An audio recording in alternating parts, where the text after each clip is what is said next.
All right, we are back for another intro on the AZSE network, new podcast network. We're adding shows left and right. Today I've got Jacob Morris and Benjamin Blum with me. I just butchered that, didn't I? It's That's all right. good. That's It's what all I good. do. I've lived my whole life with people saying Blum instead of Bloom. Either way, we're just happy to be joining the network, happy to talk about our show. Well, Jacob, let's start with you. Kind of give us a little bit of background about yourself and kind of just going back up until where you're at now with the show. Okay, so the show is really it's a culmination of Ben and my relationship over the course of our lives. We met when we were what, 8 at a Something like baseball that. camp, something like that. Yeah, we met when we were like 8 years old at baseball camp. We're both massive baseball nerds. This has been something we've talked about for years. That hey, we're both kind of in the sport media world. We both love baseball. We both talk incessantly about baseball. We should have a show together about baseball. And finally, this past January, we pulled the trigger and said, hey, we're going to have a podcast together where we talk about baseball. And that's where it came from. And January, like an awful time to start a podcast about baseball, but it worked. Hey, it's leading into spring training though. So that's I would think that's a busy time, about who's coming in and how things are looking. So who is your team, Jacob? I'm a Blue Jays fan, Okay. Toronto born and raised, so I was indoctrinated into that early. Yeah, it's been a rough life then, huh? With, with that as your team. Sorry. Well, I was born right as they won, so I don't Okay. remember any of that. And then I Nice. had a real rough ride, and then there was the couple of good years a few years ago, and then we've got some What year did they prospects to look win? at. 92 and 93 they won, and I was born in Okay. 92. So Because I remember absolutely no recollection. I want to say I was in high school, and I remember because I grew up in Pennsylvania, and I don't know which year, but it was against the Phillies, and I remember 93. the Wild thing gave up like just a what was that, a walk off? I don't even know Touch if them that was. all, Joe. You'll never hit a bigger one in your life. It's Yeah. like, yeah. So that kind of killed everyone around where I grew up. So. How about you, Benjamin? They can empathize. Yeah. So you didn't go with the Blue Jays. Obviously, you went with someone else there. How'd you come about being a Boston fan from Toronto? So it's the shortest version of this I can tell. I was like 2.5 years old. On a summer road trip with my parents. We drove from Toronto all the way out to Maine. And on the drive back, we're coming through Boston, and 2.5-year-olds starting to learn the alphabet letters and stuff. Seeing everyone in town wearing a B on their hats, I'm like, B, Ben, that has to be something, right? And then an uncle of mine who also has an aversion to all Toronto sports teams. You loop me into the history. Like Ted Williams, Carl Yastrzemski taught me about the modern guys like Nomar Garciaparra, and yeah, from then I was hooked, and like went to my first game in '99. I still have the ticket stub back when tickets still looked like ticket stubs. Developed a very early hatred of the New York Yankees, which is always healthy for children to learn hatred. That's really what we want to be teaching people with this podcast. It's never too early to start them, just like yelling at certain people on television. And yeah, like Jacob said, we're lifelong friends. We reconnected, and it should, as he mentioned, we met at baseball camp. Neither of us were stellar athletes. Oh God, I was going to ask how that turned terrible out. athletes. How long did you guys play for? I played till I was about 14. I tried out for my high school baseball team, demolished my knee, and that was the end of that. Like a lifelong, like a house league player. Got a couple years on my varsity high school team. As the ultimate like bench guy, like backup first baseman. Like will be the guy that warms up the pitcher when the catcher's not ready. Had a halfway decent college rugby career, but that got cut short by a concussion, which led me to my current passion of journalism and media. Ended up working in sports media now, more on the news side of things. But really, when Jacob approached me about this and we had been going back and forth, I'm like, yeah, I really miss, one, hanging out with my buddy, two, just shooting, just talking baseball, and having a good time of it. So what's the name of the show? You want to do it, Ben? So the name of our show is This Week in Blernsball. And right away, that throws some people, and that's understandable because what exactly is Blernsball? So we're not just sports fans. We are huge nerds, and particularly devotees of the canceled far too early show Futurama. And so as on the show, in the year 3000, baseball has been updated to include all these great things. As one of the characters said, baseball was as boring as mom and apple pie. We jazzed things up a little. So, the ball is on like a bouncy string. If the green monster is a literal space alien. Oversized guinea pigs run out of the bullpen. There's robot pitchers, but of course they are relegated to the robot leagues. And it really is everything you love about like a silly futuristic cartoon show mixed with enough baseball humor to be like, there's something here. So on the show, what's the main topic? I obviously baseball, but like, are we getting into like stats? Are we talking trades? Are we talking, what area of the business are we It depends on the week. Some weeks it's about the stats. Some weeks it's about what's going on. Lately, we've been talking a lot about what the impacts of the pandemic have been. When there was the pandemic shutdown, we said, well, there's not a lot of content because it's just a lot of union squabbling. So we did a bracket of what's the greatest baseball film of all time. We determined it was A League of Their Own. What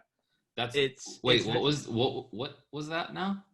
A League of Their Own is the greatest baseball film of all time. Okay. As determined by Okay. as determined by the very scientific format of our bracket. Well, who was runner-up? Bad News Bears. Yeah, no Costner movie made it to the final, which is pretty incredible. But if you go through the entire bracket, we had really very objective matchups, very objective arguments. We made sure that, everything we did followed to, I'm just kidding. We just started yelling about some movies. Some were easy debates. Some were really contentious. Like The Sandlot versus Fever Pitch almost ended our friendship. The Fever Pitch had to have won, right? No, The Sandlot took it. I am still in mourning over that decision. I like Fever. I like chick flicks though. So I like Fever Pitch. I like For the Love of the Game. Those are two of my favorites. Andrew would have put his thumb on the scale if he'd have been part of our podcast, Ben. I think we might have had a different outcome there for you. We are living in the darkest timeline. I blame you exclusively for this, Jacob. Have some light. Have some happy times. So how often do you guys release a show? So we try pretty hard to get once a week, every Tuesday morning, get an episode recorded and out there onto the web. Unfortunately, life gets in the way, so there have been a couple of weeks where we've gone every other week. That was during the height of the pandemic for the most part. But we have been pretty consistent from when we launched in the middle of January up till now that we have done roughly one episode a week. And I have to give so much credit to Jacob. He does all of the audio editing. He runs the This Week in Blernsball social accounts. He's the one getting it out there, promoting it. I mean, I'm the jerk who shows up and starts yelling so. Just the talent. You're just the talent. He's got to do all the work. Yeah. I mean, so I owe a huge debt of gratitude to Jacob for really being the heart and soul. I'm just the jerk. That's fun. So do you guys bring guests on at all, or is it just you two? So we've had one guest. One and done, huh? What happened was this was around the time when it was announced that the Philly Fanatic had undergone some cosmetic changes, and we wanted to hear from the Fanatic themselves. So the Fanatic appeared on our podcast. Amazingly, had a very, very erudite British accent, very, very well spoken, very, very much a thespian, a student of the craft, if you will. but it may or may not have been one of us, dubbing as. Did you put like? Do you guys do video too, or just the audio? We recently transitioned to doing video, so Okay. we started with audio only, and then kind of said, "Hey, we're already talking over Zoom, so we might as well be video recording it." Yeah. And people watch on YouTube; it's a huge platform, Yep. so it makes sense to expand into that realm. Yeah, and that's something that we're going to really be focused on too, is trying to develop that, because definitely people are checking out the videos. But then again, a lot of people are in their cars, and they want to listen on Spotify or Apple Podcast or one of the other million places that all the podcasts are on. So, and that's kind of our goal, is to help get it out there even more, and have more entertainment. Sounds like you guys are a blast. I'm gonna have to. I listened to like one of them, and definitely gonna have to go back. I'm gonna have to find that one with the Philly Fanatic, since I grew up in that area, and I gotta see what he, what does he sound like? I don't know. He had a lot to say, and that, like, what we found is, like, as long as Jacob and I are laughing and having a good time, that makes the best content. What we even did was, just before like the regular season got started, we did essentially a live simulcast of a Jays Red Sox exhibition game, where the two of us, were watching the game in our own homes, and we were the ones doing the commentary, and of course going off on ridiculous tangents about nothing, which is about, what, 75% of our podcast? Yeah, that sounds about right. About 75-80% of our podcast is us going off on ridiculous tangents and talking about obscure movies and whatnot. Yeah. And the big thing is, like, we always do want to tie it back to Blernsball. Like, we, at the end of each episode, and throughout the episode, we'll pepper in Futurama references, because we pretty much have every episode committed to memory, from, late nights on Adult Swim or the eventual DVD copies of them. And we'll end each episode with, a Futurama episode of the week that we recommend people watch, and also a classic game of the week if they want to check out, like a game from years past. I mean, we've done like the Joe Carter home run game. We've done that. We've done, a Red Sox World Series game that I was fortunate to be at. I mean, then we'll do, like the Bill Mazeroski game. Imagine watching that on television back when there were only 3 channels. Like, that'd be a cool classic game to look back. And we have like some regular segments. We have, part 1 of 1 in the so-called investigation, but really it's just 2 friends having a great time talking about the stuff they talked about when they were 8 years old, and here we are 20 odd years later doing the same thing. Now everybody can enjoy it, which is great. I mean, that's kind of why I started my podcast. I'm like, I always have these cool conversations with people. Why not record them and share them with everybody? Absolutely. Absolutely. There's dozens of people who listen to mine, so it's rapidly growing. But no, guys, I'm excited to have you guys on, the network. How can people find you guys on social media? So we are on Twitter. We're at TWI Blernsball. We're also on Instagram under the same handle, so at TWI Blernsball. YouTube, we're This Week in Blernsball is the channel name. You can also find our personal Twitters. I'm at JMS Morris, and Ben is at Benjamin K. Blum. And it's more of the same. It's very much, we tweet about sports and nerdy culture references a lot. So there's no persona here. It's, you get what you pay for. Yeah, none of this is an act. Like, I was wearing this to work today. Right.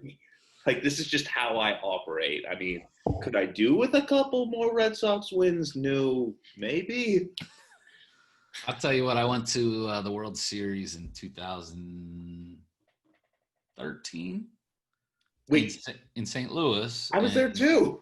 I think I was at game. Would you guys clinch it in? We clinched it game 6 back in Boston. Yeah, so game 5 was in St. Louis, and so it was definitely not a fun experience for St. Louis fans, because I don't even think it was close, that game. Yeah, I mean, the game before was, Koji Uehara picking off Colton Wong, like a walk-off pick-off, which is still like the most fun thing to say. And, like I was in a section with, like a couple other Red Sox fans, but all St. Louis fans. And again, like they were super polite, but you could tell that they were just not in a good mood. Yeah. I'll tell you, And now I you've lived in St. Louis experienced one for of our Sorry, but now you've essentially experienced one of our classic game of the week segments. That was one of our classic games of the week a few weeks ago, where Really? Ben recounted. It was, and Ben recounted that experience to our audience of dozens, and pretty much said like they were like the Ned Flanders of baseball fans, where they were nice, but you could tell under the surface they were simmering. They wanted to beat you. Yeah. No, it's St. Louis has some. It's a baseball city. It's really cool. Because I was there, I think the week before or a couple weeks when they beat the Dodgers to get to the World Series, and that atmosphere was like nothing I've ever seen in baseball. And so living there, it really kind of opened me up. That postseason is totally different in St. Louis. So, and I'm sure Boston, I like in 07, I remember going to game one, walking from the T station with the throngs of fans.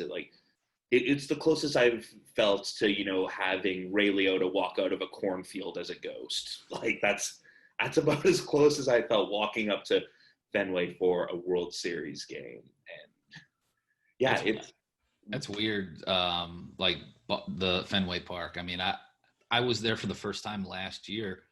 Not for a game, but I was there for business. And so my wife and I had like lunch right behind the stadium there in the outfield, I guess. And it's like, man, this thing looks like an old warehouse almost. It's like, I mean, so much of it is unchanged since 1912. I mean, like, thankfully they've like done a lot of internal renovations so that they can keep playing there. Because like around like the late 90s, there were talks of, doing what, the Yankees would eventually do and building like a bigger, shinier one right beside it. Or in the words of Bender, I'll build my own amusement park with blackjack and hookers. You know what? Forget about the amusement park. Exactly.